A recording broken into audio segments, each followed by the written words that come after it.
The second season of Loki is in the books, and I have my thoughts on all the episodes right now.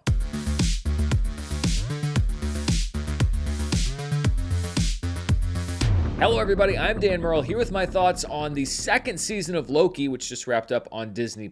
Now, I already did a review for the first 4 episodes. Those were sent out to critics ahead of time, and you can watch my review of those episodes right here on the channel. There's a little thing that you can click up there. Now, I couldn't do spoilers in those episodes because I didn't want to give away any of the surprises since the review came out before the season started. So what I'm going to do is do spoilers basically for this entire review. So if you have not seen season 2 of Loki, and you want to remain unspoiled, then it's probably best to pause this video, go watch it, and then come back, because I am going to get into the story details and everything that happens in that second season. A lot of people expressed some surprise that I was a little underwhelmed on the first 4 episodes of the season, and going back now, having the full season to look at, going back to that review and rewatching it, I really wouldn't change anything that I said. I do think that this second season did have some pacing issues, and really when you look at the story overall, I think that seasons 1 and 2 of Loki together, if you were to make that a 10-episode single season,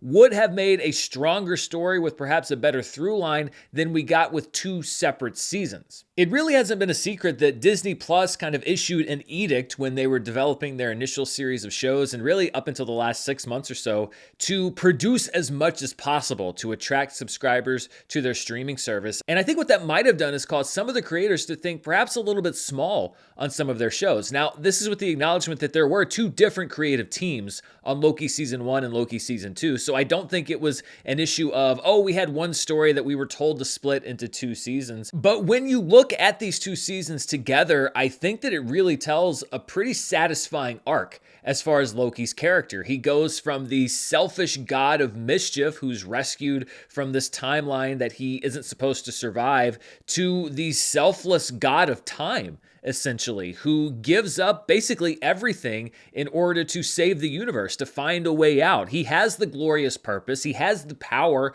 that he's always wanted. He just doesn't get it in the way that he thought he was going to for his entire life. When you look at the whole story, it's actually a really great arc for Loki. I think that there were some bumps in the road getting there, but ultimately I think that it works. Loki got most of the spotlight in these last couple of episodes, and that's probably as it should be given where the series was headed. I liked the idea that Loki basically spent centuries learning about quantum physics and temporal theory and all of these different ways to save the multiverse, and ultimately all of it was for nothing. It's kind of a cruel joke on the god of mischief, although I will say that that concept of using a time loop in order to learn all this stuff about quantum physics to help figure out a theory with a bunch of people that are supposed to know more than you was already used in the movie Happy Death Day 2. If you haven't seen Happy Death Day 2, by the way, I think it's kind of a criminally underrated non-horror sequel to what I think is a really good horror movie. I'm not saying Loki ripped anything off. I just think it was interesting that the same idea was used in basically the same way in 2 different projects.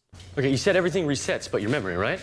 Yeah. All right, well then you're just gonna have to be a living record. I also like the discussion between Loki and the sci-fi author version of OB about science versus fiction and how they break down, and how that tied into Loki's need to find all of his friends to help solve this problem. With science, it's all what and how.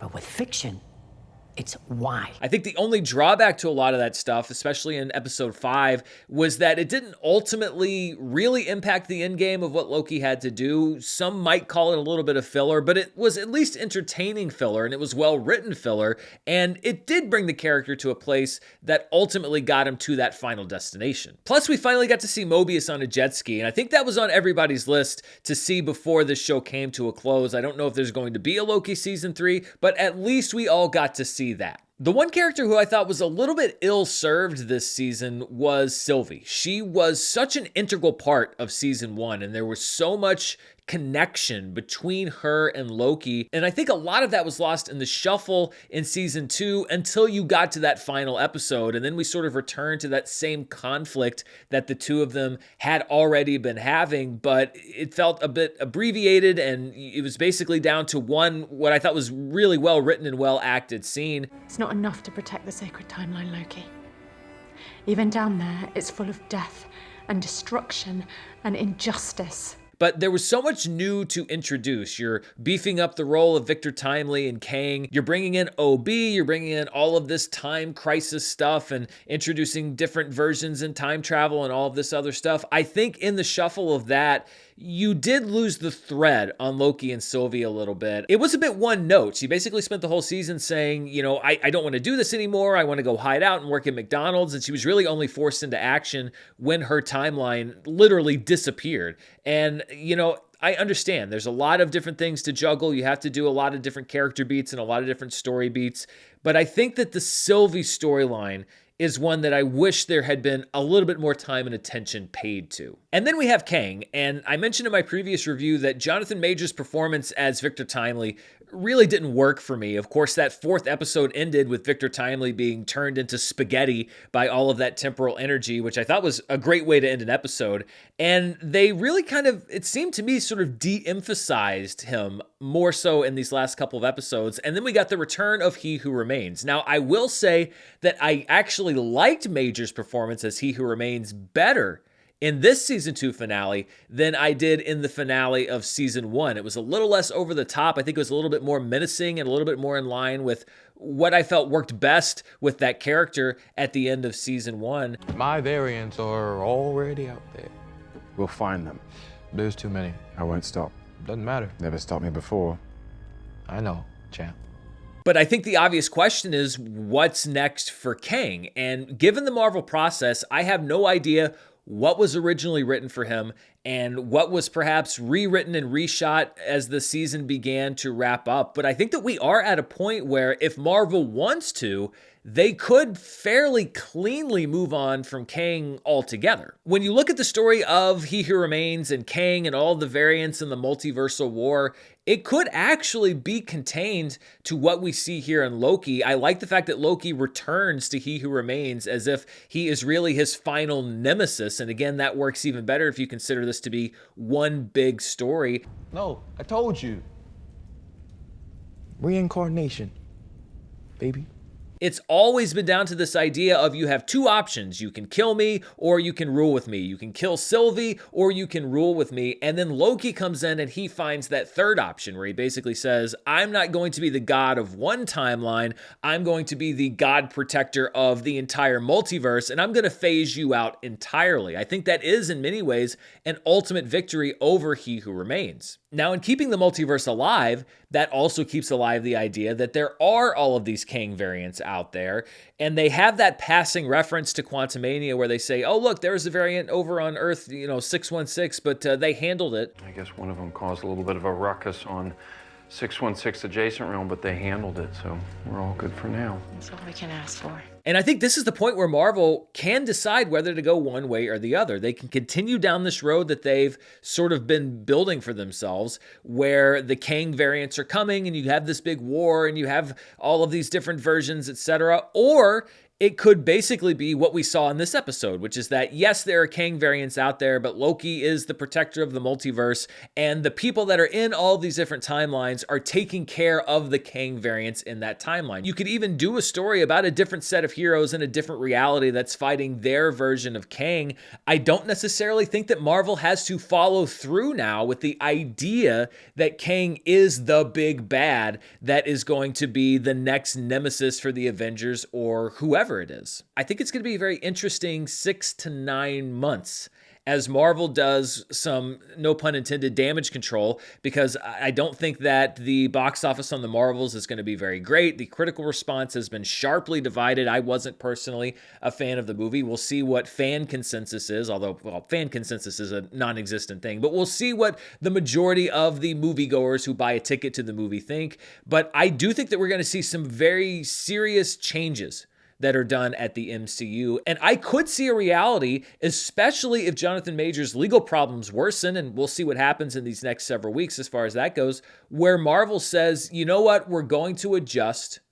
We're not going to do the Kang Dynasty. We're going to rethink it. We're going to, go back to decide what we want this next saga to be. We have the time now. They can use the strike as cover to say like, well, we had to push anything anyway, so we're going to do some retooling. I am not 100% sold that we are going to have Kang as the big bad villain that was promised, or maybe even that we're going to see Kang again in the MCU.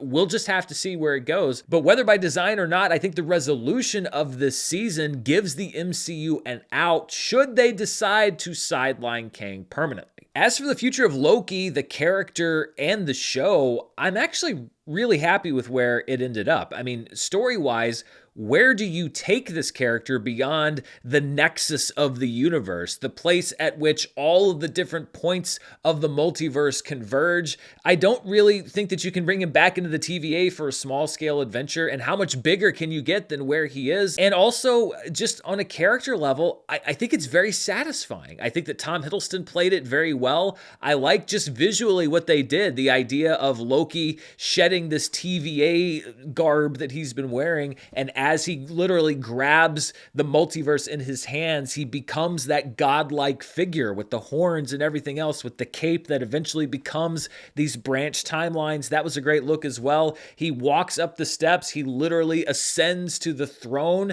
I know that people love Tom Hiddleston. I know that people love the character of Loki, but there does have to be an end for everything and for every character. And I think that this is a really great end for Loki. It's kind of bittersweet in that it is going to be an eternity of solitude, but this is a character starting back in the first season of the show that was in search of his greater purpose, his glorious purpose, who was coming to grips with the fact that he was not a successful person, that he was not this amazing godlike figure that he thought himself to be, that he was a failure, that the multiple variants of him were failures, and that maybe that was the life that he was doomed to. And then he actually finds this immense power, not in service of himself, but in service of literally every other being in the multiverse, and he seems very satisfied by that. I think that if you're going to try to add a coda to that or add on to it, then you're really just putting more into it that doesn't need to be said. It's not very often that a character that's been around for 15 years, almost 15 years like Loki, is able to get a very satisfying